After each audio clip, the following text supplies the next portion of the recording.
Hello and welcome to another video. Today I'll be showing you how to make dubstep in the style of Goth Trad, inspired by his tracks Sunbeam VIP, Sinker and Cut End. The project file, samples and presets are available for a small contribution in the description. However, I'm using a Kontakt library here and you'll need the library to get the most out of the project. I'll link the library below. If you enjoy my content, drop a like on the video, subscribe if you haven't done so already, and comment which artists you'd like me to cover next. Our BPM is 140 and you may have clocked the project's triplet feel. We're in the key of A harmonic minor, and this gives the project a dark, foreboding vibe common in deeper dubstep. This is the kick.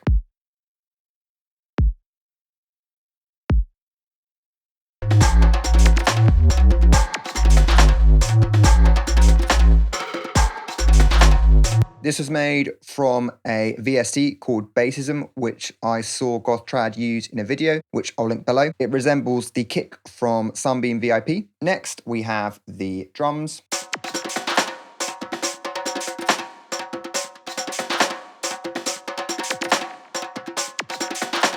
There's the rims.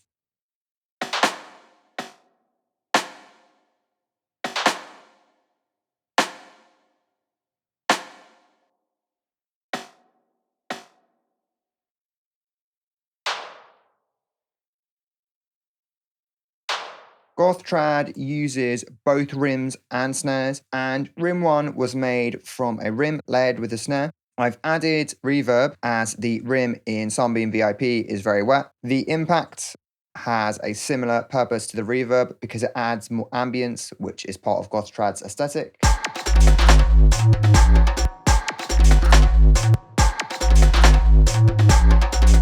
Next, we have the high percussion.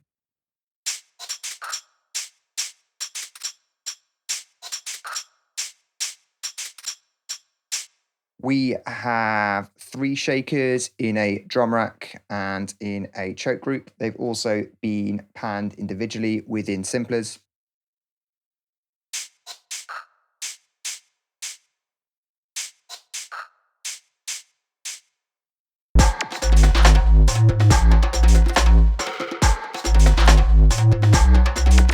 Shaker 1 is playing a triplet rhythm. These were all shifted down during the pre-production process, and this is part of what makes them sound lo-fi. Then we have the tambourine.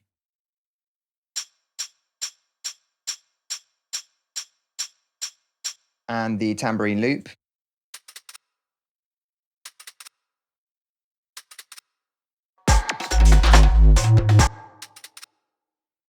I've added mild bit crushing here, and this is another effect that can help samples feel crispier and more lo-fi.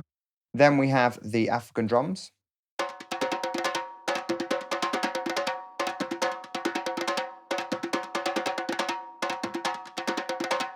These are a mixture of one-shots and short phrases. And again, some of the notes are on triplet note divisions.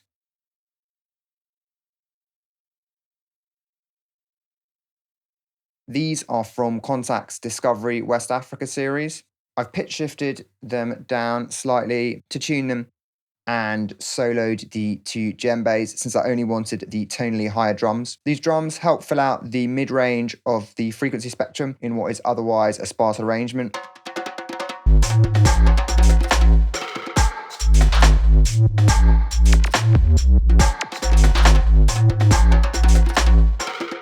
On the channel, there's saturation, EQ, and bass mono, since I wanted the drums to be more mono compatible. Next, we have the laser.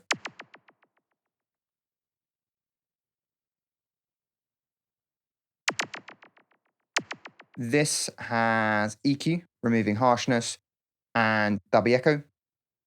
All the MIDI in the drums group has this MPC groove applied to humanize the patterns.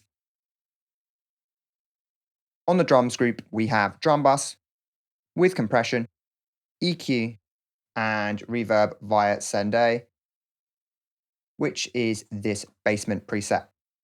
Next, we have the bass.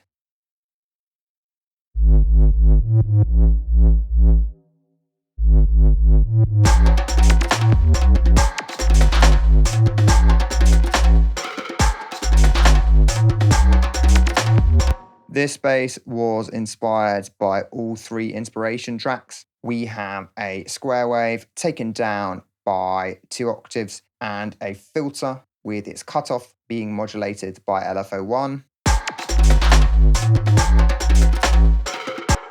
plus drive on the filter and distortion in the effects. On the channel, there's an EQ, a rack I've created, which means I can sidechain just the low frequencies using the kick, which you can see there, and reverb is applied via Sende. Next, we have the effects.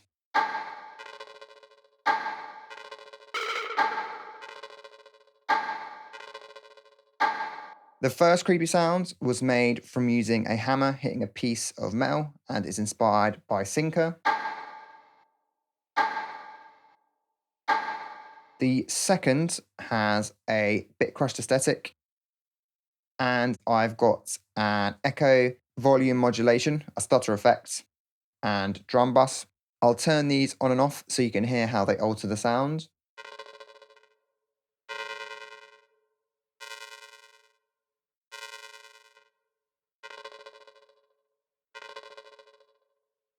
Finally, we have the Siren.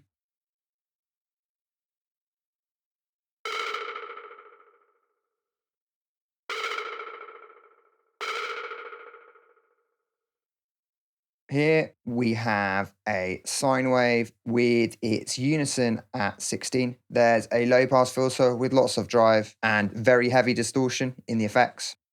On the channel, we have bit crushing, vinyl distortion, echo, volume modulation, mono utility, heavy use of drum bus with compression and an EQ. Reverb is applied to the group via Sende. Like with lots of dubstep, ambience is an essential part of Goth Trad's aesthetic, whether that's creepy sound effects or abundant use of delays, reverbs, stutters, and other effects. And that's the video. I hope you enjoyed it, and I will see you in the next one.